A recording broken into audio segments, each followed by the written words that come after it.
movie based on Ed Wood's life, which if anybody knows anything about Ed Wood, he was very eccentric. Plan 9. Plan 9 from Outer Space was his biggest movie. He did very, very terrible films.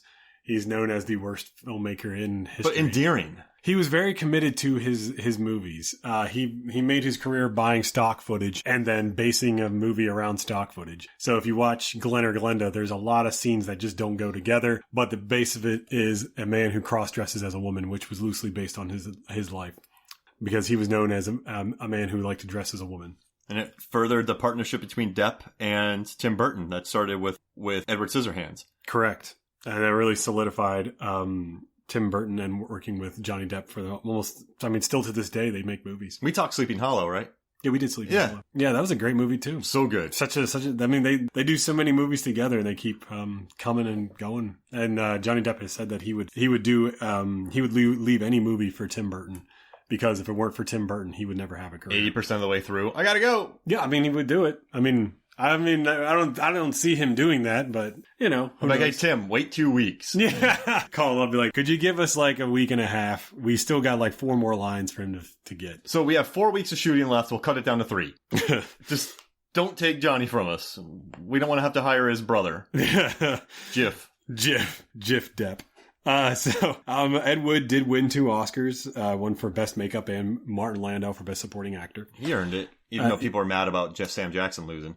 Nah, it happens. He's good in it, Molina. Or not Molina, Alfred, what the name? I forgot. Martin Landau. Martin Landau? Yeah. Yeah, he's dynamite in this movie. Yeah, he's so good. He's Bela Lugosi, right? Yeah, which is interesting because Bela Lugosi never won an award in his life. And then here's someone portraying Bela Lugosi and he wins the Oscar. And he had never won an award before that. Did Martin Landau? I thought Martin Landau definitely that was his first. At least got to be nominated for something. Maybe he had never won. He was a big name. Even at this point, even before this, he was a huge name. He was part of the acting troupe with James Dean. He'd been around forever. Yeah, that was his first Oscar. Wow. Okay. Well, I say that this movie goes with Bowfinger as well. Very eccentric, kooky filmmaker making movies, except for Ed Wood is a real person. Yeah, he had been nominated for Tucker and Crimes and Misdemeanors, then he won for Ed Wood. But he had won Golden Globes for Mission Impossible in 1968. Dang.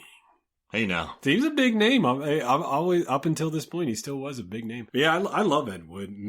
It goes up to the premiere of Plan 9 from Outer Space, but it doesn't show Aftermath. And of course, Ed Wood's, when he became an alcoholic and drug addict, and then he would make, I don't know how you would call them, but they're kind of like sex books, but they were like written as crime noir. I looked up this case, but then I met a woman. Exactly. That was on the hunt. Oh, femme fatale. He spent the rest of his life just drinking himself to death every day, and eventually died in the 70s. Lovely. Yeah. So the movie ends right at the high point of his life. You don't see the cirrhosis. You don't see him dying. Yeah. So which is good. But yeah, that's another one I would say is worth checking out if you liked Bowfinger. I love it. I'd love. Yeah, that's sweet. So what's the podcast you're a guest on? It's called Movies on Our Minds. Movies on Our Mind. I had already pre-written this out for Ed Wood, and my friend texted me, my friend Baruch, who runs Movies on Our Minds, and he said, "What do you think of the movie Ed Wood?" And I was like, "Whoa." What do you think about the movie Ed Wood? I had just written this out, and he said, nice. He's like, "Well, a friend of mine hates that movie," and I was like, "I don't know how you could hate that movie. It's brilliant." And then he's like, "Well, let's get together." I'm also doing Dr. Sleep with him. Nice. Well, thanks for joining me, Chris, and thanks for going along with Bowfinger. Yeah, man. Thank you very much. It's been about 20 years since I've seen Bowfinger, so it was nice to rewatch it again. And I guess up next we'll do Dracula Dead and Loving It. Yeah, Dracula Dead and Loving It. That is a classic film. I've never seen it. It's a raspberry? A poor creature. It's a raspberry. Oh, man. Eat fried chicken. All right, so for me, Mark Hoffmeyer, and for Chris Kelly, this is Movies, Films, and Flicks. We'll see you next week.